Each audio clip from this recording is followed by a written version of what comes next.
Welcome back to the Big Brave Business YouTube channel. This is YouTube video number 2, and this time we are rapid fire questioning Amanda.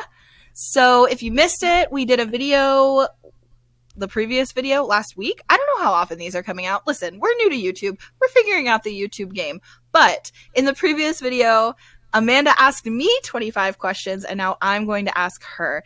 And if you didn't know, we also host a podcast called Big Brave Business, and you can find it anywhere you listen to podcasts. So, Amanda, I want to ask you these questions to learn not just about what you do, but who you are. Are you ready? Why am I nervous? Yes, I'm ready. You don't need to be nervous. It's just, well, it's not just me. It's hopefully other people watching on YouTube. But also, we can edit. Okay. We can. So, let's start with when something amazing happens. Who's your first phone call? My husband, by far. Drew is the best. He is my biggest cheerleader, and he is a riot. So I call him first. How far away do you live now from where you grew up? I am about an hour and a half from where I grew up, just right up the interstate. So driving. Yes, driving. Yes, just an hour and a half away, right up I-65 to good old Bruton, Alabama. When someone from out of town visits you for the first time, where's one place you always take them? So this is a little bit controversial, but I take them just downtown because our downtown area is right down the street from my house. It's adorable. It's got all the shops, all the food. So it's not just one place, but it is like a location. Just the downtown area of Mobile is just gorgeous. Bonus question. Why is that controversial? Well, it's because it's not like it's not like I'm saying we'll take them to a restaurant or the Grand Canyon. I'm taking them downtown. There's a lot of places to see downtown. There's a lot to see. What is your ideal birthday present? I'm big on birthdays. I'm going to say book money, really good dinner, and that's it. That's all I really want. Book money and a really, really, really good dinner. I love you. What is something on your bucket list that you've never done? Europe. I want to see Europe so badly. I would love it. I feel like they're my people. I would probably get over there and they'd be like, absolutely not. But I think I would love to go to Europe. Just like all of Europe? Yeah, I want to see it all. Okay. What is one of your goals for 2023?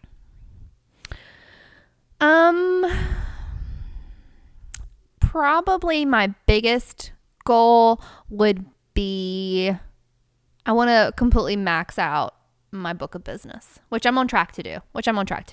But probably be fully booked where I'm like shut down, no more clients, which I think I'm going to be doing pretty soon. So closing out my book of business and saying like I'm totally full and or hitting a certain financial milestone this year. We'll see.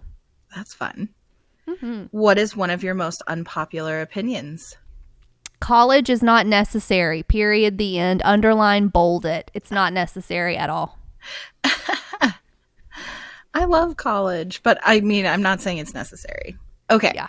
If you could donate $100,000 to any cause or charitable organization, where would you donate it? Probably Planned Parenthood. I believe in what they do. I believe in what they do for women. So yeah, Planned Parenthood. Good one. What's your favorite book of all time? Oh, this one's so hard. Okay. Growing up, it was always Little Women. There's also a book that made a very big impact on my life by an author called by the name of Wally Lamb, and the name of the book is called She's Come Undone. It had like a profound effect on my life during a very big period of my life, and I just thought the writing was incredible. I'm obsessed with him. It has stuck with me for years and years and years, but Little Women was a really big part of my life growing up, and I read it multiple times. Newer books, I'm just going to throw it out there. Newer books, I was a huge fan of Where the Crawdads Sing. That had a profound effect on me. I loved that book. And probably The Great Alone. I'm sorry, I'm done. By Kristen Hanna. That book also had a really big effect on me. Okay, go ahead. That's it. That's as many as I'm going to say. There's so many. I was with you. I haven't read the Kristen Hanna one, but all the rest of those I love. Okay. So good. When you were a kid, what did you want to be when you grew up? So there was I was going to be an actress. There was just no ifs and buts about it. I was going to be an actress, or I really had it in my heart. I really wanted to be a writer. I was, of course, of the Gilmore Girl age. All I wanted to do was be like Rory. And so I wanted to be a writer for sure. But by far, an actress was like the thing. Like, I just knew I was going to be on a stage. We are so alike. What are 3 things you're really good at? It's harder than you'd think. It's hard. I'm really good at dressing myself. Like, I think I have really good style. Like, when I see pictures of myself, I'm like, oh, that's a cute outfit. I'm a really good cook. And I'm really, really good at creating life for myself out of a very shitty circumstance. Like, I've always been like at my lowest of times, at the hardest of times, and like I've gone through some really hard and embarrassing shit in my life. But anytime that something happens, I'm really, really good about picking myself up and making something really, really great out of something really bad. What is one of your favorite accounts to follow on Instagram or TikTok? I love Her HQ. I think they're hysterical. I find everything they post, I'm like, that's me. Hello, that's me. And then probably from like an influencer standpoint, there is the owner and CEO of Pink Lily Boutique, which is now like massive. I think she's amazing. Her name is Tori, and she does a really great job with her marketing. And so I like to watch her from that standpoint. But I also think that she gives a lot of value to the world. And I think what she's done as a female CEO, her story is incredible. Like, I root for her big time. And I like to check, like, she's one of those people that I wake up and I check in on. And I don't do that with many people. I love that. Who is your hero? This is really, really, really hard. This is really hard for me, harder than I think I can articulate. But probably the one person that I think of when I think like incredible woman who inspires me, like I want to hear her talk all the time, is probably Michelle Obama. She is just someone to me that I listened to her audiobook a couple of times. I think she's incredible. Like, everything about her. I think her essence is so wonderful. She's so powerful, feminine, strong. I love what she has to say about marriage. I think that the way she views relationships is so relatable to me. I just think she and I would be best friends. Please call me Michelle. Thank you. Come on our YouTube channel. Please. So we can rapid fire question you. Let's go to Europe together. God. Did you play any sports growing up? And if so, what was your biggest takeaway from that experience? I played softball for 2 seconds and I got hit with the ball and I quit. And that was the biggest, that was probably the biggest sport. Well, I say that. I was a competitive cheerleader. It was more dance than cheerleading. But the main thing I learned there was, the biggest thing I learned is that girls can be really cruel. And that yeah, girls are cruel, and that it's really not worth it to try to fit in with people, but just to be yourself. Like, that was a big learning thing for me, was like, I was trying so hard to make these girls like, just like me. And it kind of got to the point there where you're like, why? Like, I'm pretty, like, I don't like them. Why do I want to be like them? So I think it just taught me more about like just being who you are as a person. Yeah. In high school, obviously, we all need to learn that.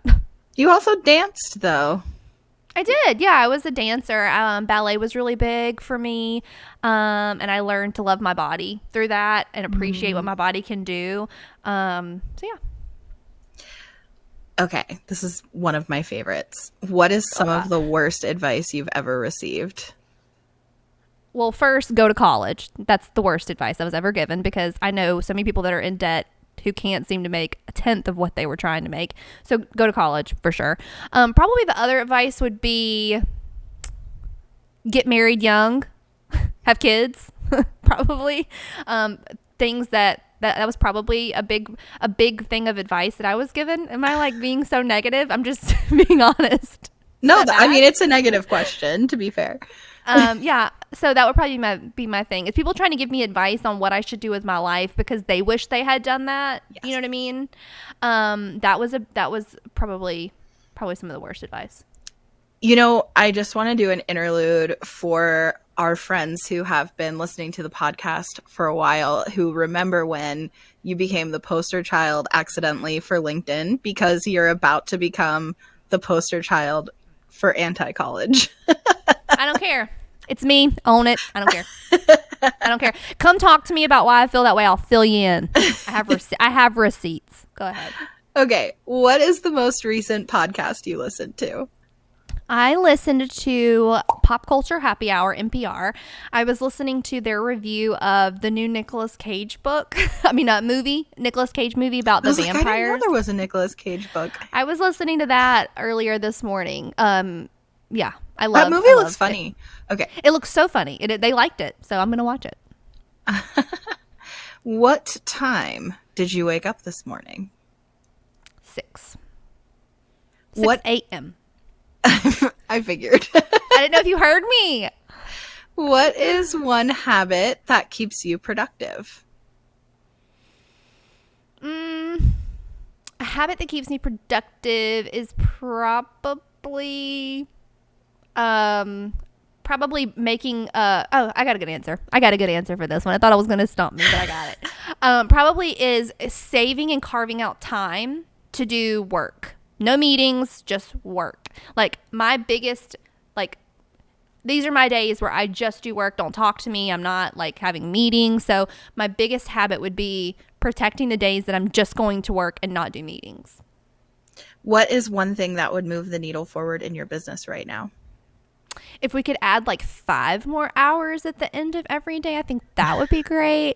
Probably to bring on some support staff. If I had, I've mentioned, I'm kind of interested in hiring an assistant.